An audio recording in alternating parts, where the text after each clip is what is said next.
Hello everyone,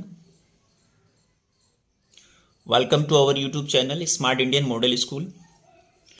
Student, today in this video we are going to discuss chapter 2 Units and Measurement. बच्चों इसमें सबसे पहले chapter 2 में हम सबसे पहले बात करेंगे यूनिट्स का. Okay, so as you know बच्चों, इन साइंस और इंजीनियरिंग और मैं कहूँ साइंस और engineering are based on measurement. आप जब भी साइंस और इंजीनियरिंग में स्टडी करेंगे तो आपको बहुत सारे थिंग्स का मैं कहूँ बहुत सारे फिजिकल क्वांटिटी का मेजरमेंट करते हैं. सो साइंस क्या है, मेजरमेंट पे बेस्ड है. तो जब भी बच्चों हम किसी भी फिजिकल क्वांटिटी ना, एवरी मेजरेबल थिंग्स मीन जिसको हम मेजर करते हैं उसको क्या बोलते हैं, फिजिकल क्वांटिटी. तो जब भी हम किसी भी फिजिकल क्वांटिटी को, जैसे लाइक डिस्टेंस, टाइम, स्पीड, मास, करंट, बहुत सारे फिजिकल क्वांटिटी हो सकते हैं. तो जब भी हम किसी भी फिजिकल क्वांटिटी को मेजर करते हैं तो हम एक टर्म असाइन करते हैं उसको रिप्रेजेंट करने के लिए. उसके हमने मेजर किया, सपोज दैट हमने क्या किया, डिस्टेंस को मेजर किया. हमने कहा कोई टू प्लेसेस हैं और उनके बीच का डिस्टेंस जो है 2 मीटर है. ए और बी के बीच का डिस्टेंस क्या है, distance between point A and point B is 2 metre. तो अब हमने क्या मेजर कर रहे हैं हम यहाँ पे, डिस्टेंस. तो डिस्टेंस को रिप्रेजेंट करने के लिए मैंने एक टर्म को यूज किया, मीटर. तो यहाँ पे मीटर क्या है, it is the unit of distance. ये क्या है, यूनिट ऑफ डिस्टेंस. मीन जब भी हम किसी भी फिजिकल क्वांटिटी को मेजर करते हैं, रिप्रेजेंट करते हैं, तो जैसे हमको एक टर्म असाइन करना होता है उस यूनिट को, उस टर्म को, उस फिजिकल क्वांटिटी को रिप्रेजेंट करने के लिए, और उस टर्म को हम क्या बोलते हैं, उसका यूनिट. तो यहाँ पे डिस्टेंस का यूनिट क्या हो जाएगा, मीटर. ओके, सपोज दैट मैं कहूं कोई मूविंग ऑब्जेक्ट है, वो मूव कर रहा है with the speed of 20 metre per second. 20 metre per second. तो यहां मैंने स्पीड को रिप्रेजेंट कर रहा हूं. काय को रिप्रेजेंट कर रहा हूं, स्पीड को. और स्पीड को रिप्रेजेंट करने के लिए मैं एक टर्म यूज कर रहा हूं, मीटर पर सेकेंड. तो यहाँ पे मीटर पर सेकेंड क्या है, it is the unit of speed. तो जब भी हम किसी भी फिजिकल क्वांटिटी को मेजर करते हैं, जब हम किसी भी फिजिकल क्वांटिटी को मेजर कर रहे होते हैं, तो उस मेजरमेंट को, उस फिजिकल क्वांटिटी को रिप्रेजेंट करने के लिए मैं एक टर्म को असाइन करता हूं and that is called unit. Okay, so unit, is it clear? Okay, अब यूनिट क्या होते हैं, बहुत सारे फिजिकल क्वांटिटी हो जाएंगे हमारे पास, बहुत सारे फिजिकल क्वांटिटी हो जाएंगे, distance, displacement, time, speed, velocity, mass, current, और बहुत सारे physical quantity, force, energy, work, बहुत सारे फिजिकल क्वांटिटी होते हैं. तो हर फिजिकल क्वांटिटी के पास अपना, every physical quantity has its on unit. सब फिजिकल क्वांटिटी का एक अपना यूनिट होता है. ठीक है, जैसे स्पीड का मीटर हो गया, मीटर पर सेकंड हो गया, मास का केजी हो जाएगा, टाइम का सेकंड हो जाएगा. तो बहुत सारे फिजिकल क्वांटिटी हैं और बहुत सारे यूनिट हो जाएंगे, बट ऐसा एक्चुअल में नहीं है. ओके बच्चों, बहुत सारे फिजिकल क्वांटिटी हैं लेकिन सारे फिजिकल क्वांटिटी को हम जो है 7 यूनिट्स की टर्म में ही रिप्रेजेंट कर देते हैं. सारे फिजिकल क्वांटिटी को हम 7 यूनिट की टर्म्स में रिप्रेजेंट कर देते हैं. So there are 2 types of unit. अभी हम डिस्कस करेंगे, there are 2 types of unit. Unit कितने टाइप के हो गए, 2 टाइप्स के. The first one is fundamental units और base unit. First one is fundamental units और बेस यूनिट्स. इन्हीं को हम क्या बोलते हैं, बेस यूनिट. और second one is derived unit.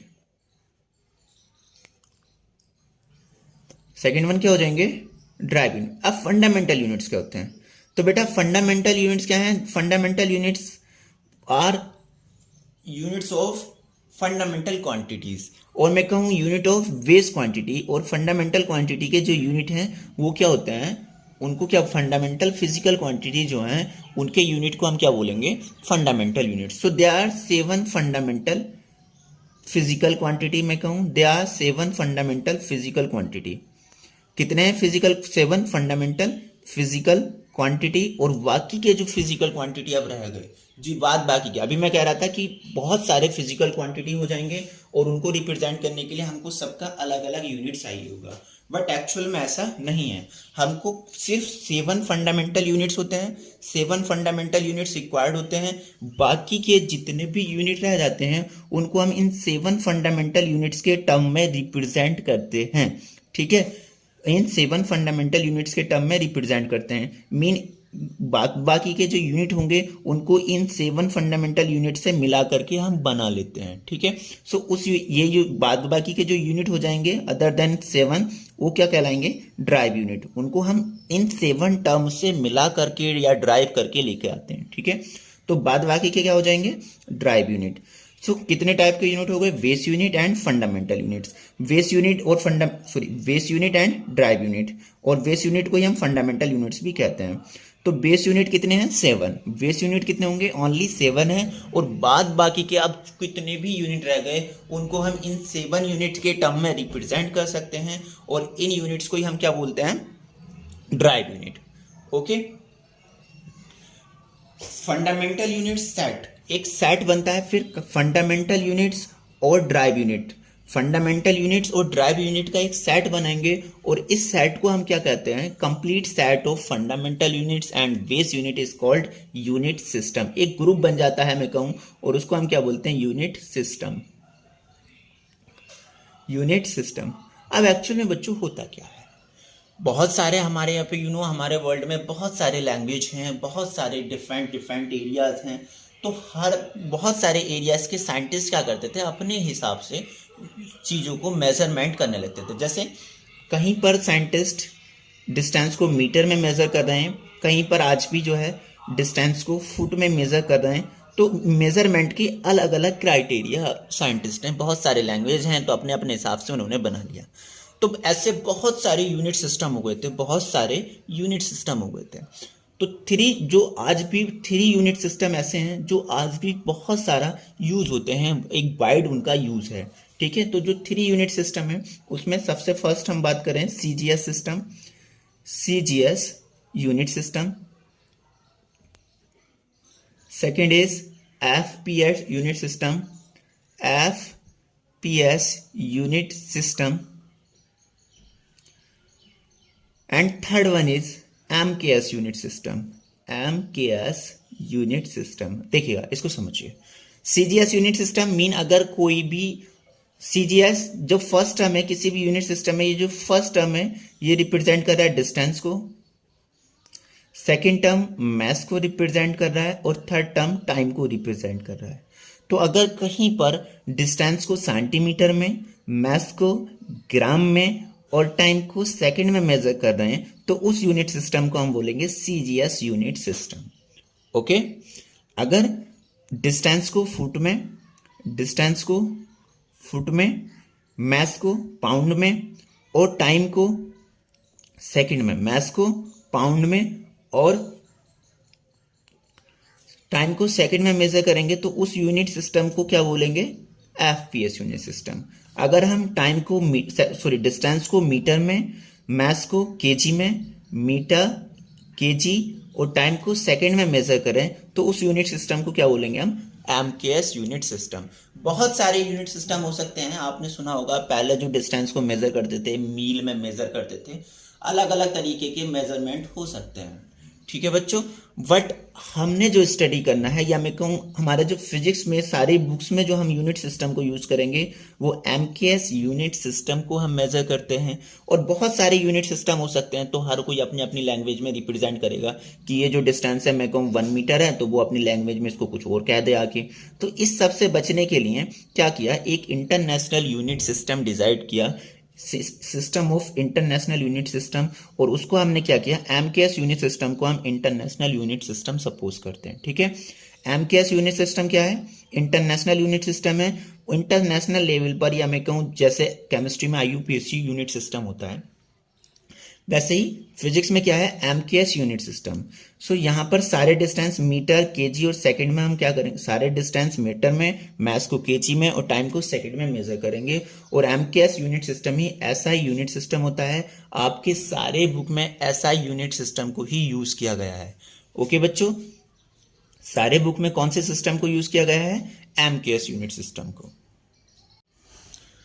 सो हमें कौन सा सिस्टम यूज करना है, एम के सिस्टम और एसआई यूनिट सिस्टम, एम के सिस्टम और एसआई यूनिट सिस्टम। तो अगर हम जब भी न्यूमेरिकल प्रॉब्लम को सॉल्व करेंगे, अगर डेटा हमको सेंटीमीटर में गिवन है या किलोमीटर में गिवन है, तो सबसे पहले हम उसको मीटर में कन्वर्ट कर लेंगे। मैथ्स अगर हमको केजी में गिवन है तो ठीक है, अगर क्विंटल में गिवन है या ग्राम में गिवन है तो हम उसको केजी में कन्वर्ट कर लेंगे, टाइम को सेकंड में कन्वर्ट करेंगे। मीन जब भी हम न्यूमेरिकल प्रॉब्लम सॉल्व करेंगे हमको एम के सिस्टम में ही वर्क करना है, क्योंकि यही जो है इंटरनेशनल यूनिट सिस्टम है। ओके, अब इसके बाद हम बात करेंगे फंडामेंटल यूनिट्स। अब इसमें बात करेंगे हम फंडामेंटल यूनिट्स कौन कौन से, जो हमने बताया कि दे आर 7 फंडामेंटल यूनिट्स। सो वो फंडामेंटल यूनिट्स हैं कौन कौन से। तो very first fundamental units is, सबसे पहले fundamental units it is length. कौन सा है, लेंथ। लेंथ इसको कैसे मेजर करते हैं, इसका जो यूनिट होगा लेंथ को जब हम मेजर करेंगे, सो फंडामेंटल क्वांटिटी है ये, और इसका जो यूनिट होगा वो क्या हो जाएगा, मीटर। क्या होगा, मीटर। और इसको रिप्रेजेंट करते हैं हम स्मॉल एम से। Okay, second fundamental quantity is mass, और इसका जो यूनिट यह है एम के एस, या मैं कहूँ ऐसा यूनिट सिस्टम में, वो क्या है, किलोग्राम। क्या है, किलोग्राम। और इसको कैसे रिप्रेजेंट करते हैं, केजी से। थर्ड इज टाइम, जो थर्ड फंडामेंटल क्वांटिटी है वो क्या है, टाइम। और इसको हम ऐसा यूनिट सिस्टम में क्या काय में मेजर करते हैं, सेकंड में, या रिप्रेजेंट करेंगे जब हम इसको सेकंड में, और इसको डिनोट करेंगे एस से। ठीक है। Fourth is electric current. Fourth is electric current, और इलेक्ट्रिक करंट को बच्चों हम मेजर करते हैं इन एम्पियर में। काय में मेजर करते हैं, एम्पियर में, और इसको रिप्रेजेंट करते हैं ए से। Okay. Fifth is temperature, thermodynamics temperature. So thermodynamic temperature है,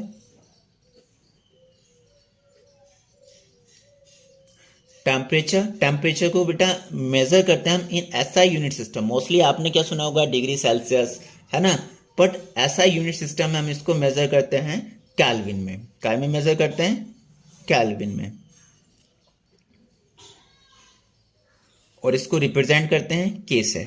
जो 6 है fundamental quantity, that is amount of substance, amount of substance, amount of substance. कोई भी सब्सटेंस है, अभी तक के जो 5 मैंने फिजिकल क्वांटिटी बात किए थे इनको यू नो वेरी वेल, बहुत अच्छे से आप इनको एक्सप्लेन कर सकते हैं, बट ये जो 6 है अमाउंट ऑफ सब्सटेंस, इसको अभी हम और डिटेल में जाएंगे। सो इसको अगर आपको अमाउंट ऑफ सब्सटेंस मेजर करें, मीन किसी भी सब्सटेंस का आप अमाउंट मेजर कर रहे हैं, तो उसको आप कैसे रिप्रेजेंट, यूनिट क्या यूज करेंगे उसके लिए, मोल, और उसको इन शॉर्ट कैसे रिप्रेजेंट करेंगे, MOL। नेक्स्ट इज 7 जो फंडामेंटल क्वांटिटी है, that is luminous intensity, that is luminous intensity.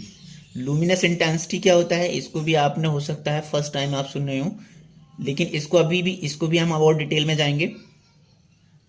पहले एक ओवरव्यू बात कर रहे हैं अभी हम। इसका जो क्वांटिटी हो जाएगा लुमिनस इंटेंसिटी के मेजरमेंट के लिए जो हम यूनिट यूज करते हैं, दैट इज कैंडेला, और इसको रिप्रेजेंट करते हैं CD से। ओके। इन 7 फंडामेंटल क्वांटिटी के साथ साथ 2 क्वांटिटी हम और यूज करते हैं। बिसाइड दिस 7 फंडामेंटल क्वांटिटी हम 2 और फिजिकल क्वांटिटी और 2 और यूनिट, फंडामेंटल यूनिट के साथ साथ डिस्कस करते हैं। वो जो यूनिट हैं उनमें फर्स्ट है plane angle, and second is solid angle. Solid angle तो कंप्लीटली अगर हम बात करें तो हमारे पास 7 फंडामेंटल यूनिट्स हैं, और इनके साथ साथ हमारे पास 2 यूनिट और रह जाते हैं, दैट इज ये क्या हो जाएंगे, टोटल 9 यूनिट्स हो जाएंगे। अब इसको हम डिस्कस करेंगे 1 बाय 1। ठीक है। सबसे पहले प्लेन एंगल क्या होता है। तो प्लेन एंगल मीन कोई भी 2 डायमेंशनल में अगर कहीं पर एंगल बन रहा है, इसको ऐसे समझिए, it is 2D angle and this is 3D angle. Solid angle is 3D angle. So plane angle 2D angle होता है, और इसका यूनिट क्या हो जाएगा, रेडियन। क्या हो जाएगा इसका unit, radian. Okay. Similarly solid angle क्या होता है, 3D एंगल होता है। अभी और एक्सप्लेन करेंगे। 3D एंगल होता है, और इसका जो यूनिट होता है वो क्या होता है, स्टेरेडियन। इसका यूनिट क्या होता है, स्टेरेडियन। इसको कैसे रिप्रेजेंट करते हैं, एस आर से, इसको आर ए डी रेडियन से, ठीक है। सपोज दैट हमारे पास क्या है, एक सर्किल है, हमारे पास क्या है, एक कोई सर्किल है and radius of circle is 1 metre. Circle का रेडियस कितना है, 1 मीटर, ओके। सो अगर इसका सर्कुलर आर्क कंसीडर कर लेते हैं ऑफ 1 मीटर, इसका हमने कोई सर्कुलर आर्क कंसीडर किया है that is of 1 metre and इसकी रेडियस भी कितनी है, 1 मीटर। तो 1 मीटर सर्कुलर आर्क जो सेंटर पे एंगल बनाएगा, फॉर्म करेगा, mean angle made by arc of 1 metre, वो क्या होगा, वो जो एंगल हो जाएगा उसको कितना होगा, 1 मीटर की जो सर्कुलर आर्क है इसके सेंटर पे जितना भी एंगल मेड ऑफ करेगा वो क्या होगा, 1 radian. Is it clear, radius कितना है, 1 मीटर और सर्कुलर आर्क भी कितना है, 1 मीटर। तो ये क्या हो जाएगा, हमारा एंगल कितना होगा, 1 रेडियन। तो अगर मैं एंगल के प्लेन एंगल की बात करूं, कौन सा एंगल है, प्लेन एंगल। सो इसका फॉर्मूला क्या हो जाएगा, आर्क अपॉन रेडियस। क्या फॉर्मूला होता है इसका, arc upon radius, okay. Similarly solid angle क्या है, 3D है। तो अगर हम सर्कल को रिप्लेस कर दें 3D ज्योमेट्री से, लाइक अगर सर्किल का 3D ज्योमेट्री क्या होगा, स्फीयर। तो एक स्फीयर हम कंसीडर करते हैं, इमेजिन करते हैं कोई स्फीयर हमने किया है, तो स्फीयर का कोई एरिया, स्फीयर का कोई भी हम पर्टिकुलर एरिया कंसीडर करते हैं, तो उसके सेंटर पे जो भी एंगल फॉर्म करेगा दैट इज एंगल क्या होगा, सॉलिड एंगल। इसको और अच्छे से अंडरस्टैंड करने के लिए ऐसे सपोज कीजिए आप कोई आइसक्रीम है कोन वाला, तो आइसक्रीम है कोन वाला, तो आइसक्रीम का जो कोन का जो टॉप एरिया है, टॉप सरफेस एरिया है, वो इसके अपेक्स पे जो भी एंगल फॉर्म करेगा, ये जो एंगल होगा that is solid angle. Solid angle होगा, इसको हम मेजर कैसे करेंगे, स्टेरेडियन में, ठीक है। इसको डिनोट कैसे करते हैं, इसको तो जैसे आर्क अपॉन रेडियस है, रेडियन में मेजर करेंगे। इसका फॉर्मूला क्या हो जाएगा, सॉलिड एंगल का, सॉलिड एंगल का फॉर्मूला क्या होगा, एरिया, जैसे यहाँ आर्क था, यहाँ पे क्या हो जाएगा, एरिया अपॉन रेडियस का स्क्वायर, अपॉन रेडियस का square, okay. Solid angle calculate कर लेंगे, यूनिट क्या हो जाएगा इसका, स्टेरेडियन, ओके। सॉलिड एंगल हो गया, प्लेन एंगल हो गया। अब हम बात करेंगे, मैंने कहा था सारे यूनिट्स को हम डिस्कस करेंगे। तो लेंथ क्या होता है, 1 metre, you know very well 1 metre कितना होता है, ठीक है। इसके बाद मैस 1 kg आप पहचान लेंगे, जैसे आप मार्केट में जा रहे हैं, आपको कोई 1 kg ना दे करके 2.5 kg दे दो, तो आप कह दोगे भाई ये तो 0.5 kg है। सो यू नो 1 kg कितना होता है, 1 सेकेंड टाइम भी आप जानते हैं, 1 एम्पियर करंट, 1 केल्विन, ये सारा चीज़ आप इन सारे फिजिकल क्वांटिटी को यू नो वेरी वेल, इनको तो आप पहले से देखे हैं। जो डिटेल में हमने यहाँ पे डिस्कस करना है that is amount of substance, mean अगर आप किसी भी सब्सटेंस को मेजर कर रहे हैं लेबोरेटरी में, कोई सब्सटेंस लिया और आप उसको मेजर कर रहे हैं, तो आप उसको कैसे मेजर करेंगे, मोल में। जैसे फॉर एग्जाम्पल अगर आप लेबोरेटरी में काम कर रहे हो और आपको सोडियम निकालना है, आपको क्या निकालना है, इन केमिस्ट्री लैब में आप वर्क कर रहे हैं और आपको सोडियम निकालना है, तब जब आप सोडियम निकालेंगे तो वहाँ पे आप जो मेजरमेंट करेंगे, मेजर करेंगे, और जब इसको अमाउंट, किसी भी सब्सटेंस का आप अमाउंट को मेजर करेंगे, वहाँ पे कौन सा यूनिट यूज करेंगे, मोल। अब होता क्या है, जैसे हमने अभी डिफाइन किया ना 1 रेडियन और 1 स्टेरेडियन को, वैसे हम डिफाइन करेंगे 1 मोल। तो 1 मोल क्या हो जाएगा, अगर आप किसी भी सब्सटेंस का, कोई भी सब्सटेंस हो, अगर किसी भी सब्सटेंस का आप 1 मोल कंसीडर कर रहे हैं, तो बच्चों हम क्या बात कर रहे हैं, 1 मोल का। सो 1 मोल क्या होगा, तो 1 मोल क्या होता है, सपोज दैट आप किसी भी लेबोरेटरी में वर्क कर रहे हैं और आपने क्या करना है, कुछ सब्सटेंस आपको निकालना है, तो आप उसका कितना ले रहे हैं, 1 मोल कंसीडर करना है आपको। तो जब आप 1 मोल कंसीडर करेंगे किसी भी सब्सटेंस का, सपोज दैट आप सोडियम का 1 मोल कंसीडर कर रहे हैं, तो जब आप सोडियम का 1 मोल कंसीडर करेंगे तो इसमें नंबर ऑफ एटम्स होंगे सोडियम के 6.02 इंटू 10⁻23 एटम्स। मीन जब आपने सोडियम का 1 मोल कंसीडर किया तो उसमें कितने नंबर ऑफ एटम्स होंगे, 6.02 इंटू 10⁻23 एटम्स। या मैं कहूँ अगर आपने क्लोरीन गैस Cl2 गैस का लिया है, तो जब आप क्लोरीन गैस का 1 मोल कंसीडर करेंगे तो वहां पे भी आप कितने मॉलिक्यूल्स लेंगे इसके, 6.02 इंटू 10⁻23 मॉलिक्यूल्स, ठीक है बेटा। मीन जब भी आप किसी भी सब्सटेंस का 1 मोल कंसीडर करेंगे, 1 मोल मेजर करेंगे, आपको कितने नंबर ऑफ एटम्स या मॉलिक्यूल्स लेने होंगे? 6.02 इंटू 10⁻23। या इस नंबर को हम क्या बोलते हैं? Avogadro number. इस नंबर को क्या बोलते हैं हम? Avogadro number. एक साइंटिस्ट थे एवोगाड्रो, और उन्होंने ही बताया था कि किसी भी सब्सटेंस का, आप, मैं ये नहीं कह रहा हूँ सोडियम क्लोरीन, आप ऑक्सीजन का ले लीजिए, किसी भी सब्सटेंस का आप 1 मोल कंसीडर करेंगे तो उसमें जो नंबर ऑफ मॉलिक्यूल्स या मैं कहूँ नंबर ऑफ एटम्स होंगे वो कितने होंगे? इक्वल टू एवोगाड्रो नंबर के। और एवोगाड्रो नंबर क्या होता है? 6.02 इंटू 10⁻23। ओके, तो आपने किसी भी सब्सटेंस का 1 मोल लिया, तो जब आप 1 मोल ले रहे हैं उसका, तो आप कितने एटम्स या मॉलिक्यूल्स ले रहे हैं? 6.2 इंटू 10⁻23। आज जब भी आप किसी भी सब्सटेंस का 1 मोल लेंगे, इतने मॉलिक्यूल्स आपको चाहिए, ठीक है। बट आप ऐसे मॉलिक्यूल्स को काउंट करके थोड़ी ना निकाल लेंगे। आप क्या करेंगे? आप ऐसा थोड़ी ना काउंट करेंगे, आप 6.02 मॉलिक्यूल्स आप 1 बाय 1 करके काउंट करते रहेंगे। तो सपोज करो आपको किसी भी सोडियम का 1 मोल कंसीडर करना है, सोडियम का क्या कर लेना है आपको? 1 मोल लेना है, ठीक है। तो सोडियम के 1 मोल में एटम्स कितने होंगे? 6.02 इंटू 10⁻23। या मैं कार्बन की बात कर लेता हूँ, कार्बन के 1 मोल, अगर आपको कार्बन का भी 1 मोल लेना है, तो कार्बन के 1 मोल में भी कितने आइटम्स हो जाएंगे? 6.02 इंटू 10⁻23। मीन आप किसी भी सब्सटेंस का 1 मोल जब भी कंसीडर करेंगे, आपको कितने नंबर ऑफ एटम्स या मॉलिक्यूल्स मिलेंगे? 6.02 इंटू 10⁻23 एटम्स मिलेंगे। ओके, लेकिन अब आप जब भी, अब मैं कहूँ आपको 1 मोल कार्बन लेना है, तो आप काउंट थोड़ी ना करेंगे इतने सारे एटम्स, तब आपको कैसे करना है? तो सपोज कर लेते हैं कार्बन है, कार्बन का एटॉमिक मास नंबर कितना होता है? 12। एटॉमिक मास नंबर कितना होता है? 12। तो अगर आप 12 ग्राम ऑफ कार्बन लेंगे, 12 ग्राम ऑफ कार्बन लेंगे, कितना? 12 ग्राम ऑफ कार्बन। जब भी आप कार्बन का 12 ग्राम लेंगे, तब आपको वो कितना हो जाएगा? 1 मोल। ध्यान से देखते रहिए बच्चों, अगर 12 ग्राम कार्बन ले रहे हैं तो 1 मोल। अगर मैं बात करूं सोडियम का, अब आपको लेना है सोडियम का 1 मोल, तो सोडियम का एटॉमिक मास नंबर कितना होता है? सोडियम 11, मुझे पक्का याद नहीं है बेटा, एग्जैक्ट याद नहीं है, लेकिन आई थिंक 23 होता है। तो अगर आप 23 ग्राम ऑफ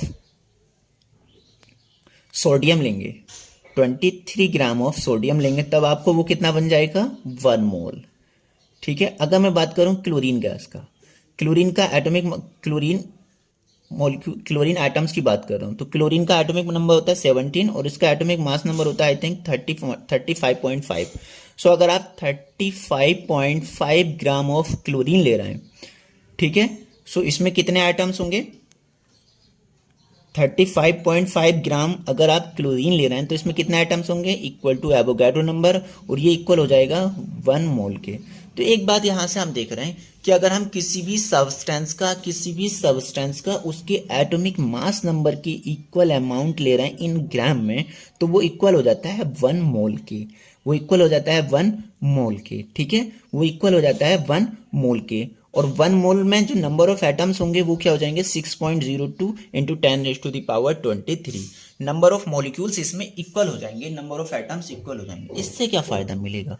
सपोज दैट हमने, ऐसा होगा नहीं, हमारे पास सोडियम अलग से है और क्लोरीन अलग से है, ठीक है। अब हमने NaCl फॉर्म करना है, हमने क्या फॉर्म करना है? NaCl। अब इसका मैंने 1 मोल लिया है सोडियम का और 1 ही मोल लिया है मैंने क्लोरीन का, तो दोनों में नंबर ऑफ एटम्स क्या हो जाएंगे? इक्वल हो जाएंगे। तो 1 मोल सोडियम क्लोराइड बन जाएगा, ना सोडियम के एटम्स ज़्यादा बचेंगे और ना ही क्लोरीन के। अगर मैं ऐसा कर लेता कि 10 ग्राम मैंने सोडियम ले लिया और 10 ही ग्राम मैंने क्लोरीन ले लिया, तो बच्चों 10 ग्राम सोडियम में जो हो जाएंगे नंबर ऑफ एटम्स अलग होंगे और 10 ग्राम क्लोरीन में नंबर ऑफ एटम्स अलग होंगे, क्योंकि इसका एटॉमिक मास नंबर कितना है? 22 और इसका कितना है? 37.5। ये भारी है तो इसमें नंबर ऑफ एटम्स क्या आ जाएंगे? कम आएंगे, और इसमें ज़्यादा आ जाएंगे 10 ग्राम में। तो क्या होगा? अगर मैं NaCl फॉर्म कर रहा हूं तो सोडियम के नंबर ऑफ एटम्स क्या होंगे? ज़्यादा होंगे और इसके कम होंगे। तो अगर NaCl तो मेरा फॉर्म हो जाएगा, लेकिन Na बचा रह जाएगा, तो इम्प्योरिटी आ जाएगी। इसलिए जब भी आप लैब में वर्क करेंगे, केमिकल लैब में वर्क करेंगे, तो वहाँ पे कोई भी सब्सटेंस को आप मेजर करेंगे तो कैसे मेजर करेंगे? मोल में। कैसे मेजर करेंगे? मोल में। और 1 मोल, आपको किसी भी सब्सटेंस का 1 मोल लेना है तो मीन उसमें भी नंबर ऑफ एटम्स कितने होंगे? एवोगाड्रो नंबर के इक्वल। किसी भी सब्सटेंस का, सब में अब नंबर ऑफ एटम्स इक्वल रहेंगे। लेकिन 1 मोल अगर मुझे लेना है तो नंबर एटम्स थोड़ी ना काउंट करके लूंगा, तब मैं क्या लूंगा, मास कंसीडर करूंगा equal to atomic mass number के। ओके बच्चों, आई होप आपको मोल का कॉन्सेप्ट समझ में आ गया होगा। जैसे 12 ग्राम कार्बन, 12 ग्राम कार्बन लूंगा तो वो कितना बचेगा, 1 मोल। तो किसी भी सब्सटेंस के एटॉमिक मास नंबर के इक्वल आप अमाउंट को कंसीडर कर लीजिए, वेट कर लीजिए, उसका मास कर लीजिए, और वो क्या होगा, 1 मोल की इक्वल होगा। और उसमें नंबर ऑफ एटम्स कितने हो जाएंगे, 6.02 इंटू 10⁻23 एटम्स होंगे, equal to Avogadro number. Avogadro एक साइंटिस्ट था, उसने ही इस सबको बताया था। इज इट क्लियर बच्चों? ओके, नेक्स्ट एवोगैड्रो नंबर के बाद नेक्स्ट जो हमारा फिजिकल क्वांटिटी था, luminous intensity, sorry, amount of substance के बाद हमारा जो नेक्स्ट फिजिकल क्वांटिटी है दैट इज लुमिनस इंटेंसिटी, और इसका यूनिट क्या होता है, कैंडिला। तो लुमिनस इंटेंसिटी क्या है, सपोज दैट कोई लाइट सोर्स है हमारे पास, क्या है, कोई लाइट सोर्स है, कोई लाइट सोर्स है, इससे लाइट निकल रहा है, बहुत सारे डायरेक्शंस में लाइट निकलेगा। तो इससे जो नंबर ऑफ रेज निकलेंगे पर यूनिट सॉलिड एंगल, पर unit solid angle, solid angle को हमने अभी डिस्कस किया था। तो पर यूनिट सॉलिड एंगल से जितने नंबर ऑफ रेज पास हो जाएंगे, सपोज दैट ये कोई सरफेस एरिया हो गया, यहाँ पे इस एरिया पे लाइट आ रहा है, ठीक है, तो इसका जो सॉलिड एंगल बनेगा, पर यूनिट सॉलिड एंगल जितने नंबर ऑफ रेज जाएंगे, मान लो 10 जा रहे हैं, 20 जा रहे हैं, तो number of rays per unit solid angle जो इसको पास होंगे, वही क्या होगा, मेजर होगा लुमिनस इंटेंसिटी का। और इसको हम काय में मेजर करेंगे, कैंडिला में, और इसका डिनोट करते हैं CD से। तो कैंडिला क्या हो गया बच्चों, इट इज, इससे जो हम लाइट, किसी भी लाइट सोर्स से लाइट आती है, तो कितना लाइट उस लाइट सोर्स से निकल रहा है, उससे नंबर ऑफ रेडिएशन कितना पास आउट हो रहा है पर सॉलिड एंगल, उसको हम मेजर करते हैं in terms of candela. Okay, तो हमारे पास कितने फंडामेंटल क्वांटिटीज हो गए, there are 7 fundamental quantities. Length हम जानते हैं 1 मीटर क्या होता है, मास 1 मीटर क्या होता है हमें पता है, टाइम 1 सेकेंड क्या होता है हमें पता है, 1 एम्पियर करंट को भी हम डिस्कस कर लेंगे अभी, इसको भी जानते हैं आप, 1 एम्पियर करंट कैसे हम प्रोड्यूस करेंगे, 12th में उसको 1 केल्विन टेम्परेचर, 1 मोल क्या हो गया, अब आपको पता चल गया होगा, 1 मोल कितने नंबर ऑफ एटम्स होंगे, 6.02 into 10⁻23 equal to Avogadro number. और 1 मोल अगर 6.02 ले रहे हैं, कैसे कंसीडर करना है, तो equal to atomic mass number, हमको उसका मास कंसीडर करना है। लुमिनस इंटेंसिटी हो गया कि यूनिट सॉलिड एंगल से जितना भी लाइट, कोई भी लाइट सोर्स से यूनिट सॉलिड एंगल से जितने नंबर ऑफ लाइट रेज पास हो रहे हैं, दैट इज लुमिनस इंटेंसिटी होगा, और इसको हम काय में मेजर करेंगे, कैंडिला में।